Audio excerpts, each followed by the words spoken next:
Tutazame sasa kikosi cha mafande wa JKT Tanzania ambao wao wako kwenye maandalizi kuelekea katika kumalizia michezo miwili ya kumaliza msimu, huku wakiweka wazi kabisa malengo yao kuwa wanataka alama zote 6 ambazo zimebakia ili waweze kumaliza katika nafasi ya 5. Kupitia Masau Kulinge Bwile anabainisha hivyo, msemaji wa JKT Tanzania. Lengo letu kubwa likiwa ni kumaliza vizuri msimu huu wa ligi, tuweze kupata matokeo chanya katika michezo yote hii miwili iliyobakia, na hatimaye basi tumalize tukiwa katika nafasi nzuri. Bado tuna uwezo wa kumaliza ligi tukiwa katika nafasi ya 5 endapo mechi hizi mbili tutaweza kushinda. Kwa hiyo lengo letu ndilo hilo, kuheshimisha JKT Tanzania, kumaliza msimu huu wa ligi tukiwa katika nafasi nzuri. Ni kweli tunao vijana watatu wako katika timu ya taifa,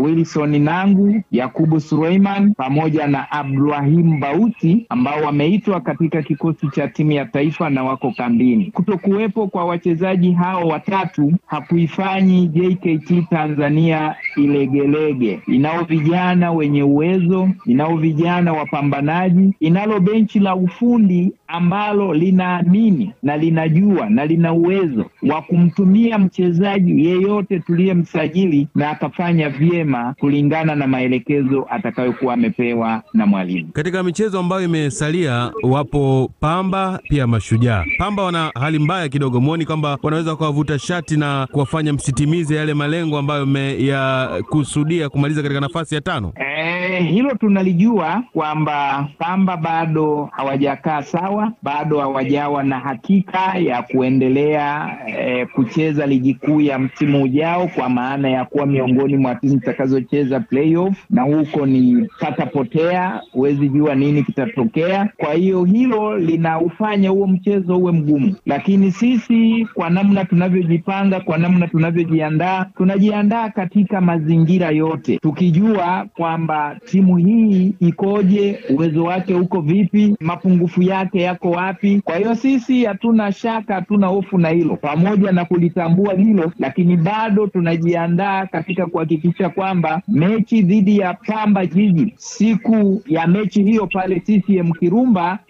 tutaibuka na ushindi tarehe 18 ya mwezi huu wa Juni, na hatimaye tutasafiri kuelekea Kigoma Lake Tanganyika siku ya tarehe 22 ligi kuu ya NBC Tanzania bara itakapokuwa inahitimika, basi tuweze kuhitimisha tukiwa na ushindi mzuri dhidi ya mwenyeji wetu Mashujaa FC.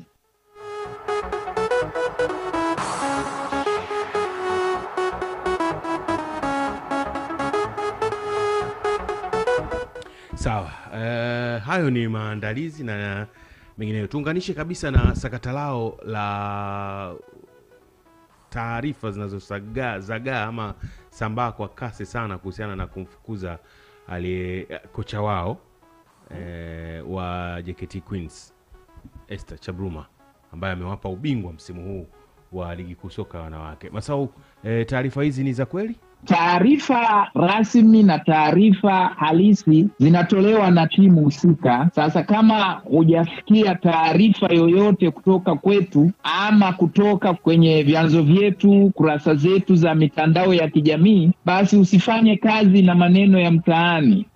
Tetesi hizo mimi siwezi kuzifanyia kazi. Subiri taarifa kama zipo, wanatoa wahusika na kupitia vyanzo halisi. Sasa ukisikia tu mtaani mtu ameamua tu kwamba ngoja niseme hiki na ukakichukua hicho, basi unaweza ukajikuta unapotea. Sisi hilo tunalisikia tu mitaani huko, lakini hatuna taarifa nalo na wala hatujasema chochote kuhusiana na hayo yanayosema mitaani. Kwa hivyo kocha wenu Esther Chabruma anabakia katika wazifa wake ule ule ndani ya JKT Queens. Nadhani nimeeleweka katika maelezo niliyoyazungumza. Hakuna mahala ambako nimefumba. Nimeeleweka kwa wale walionisikiliza, na wapesi wa kuelewa watakuwa wameelewa nini nimezungumza.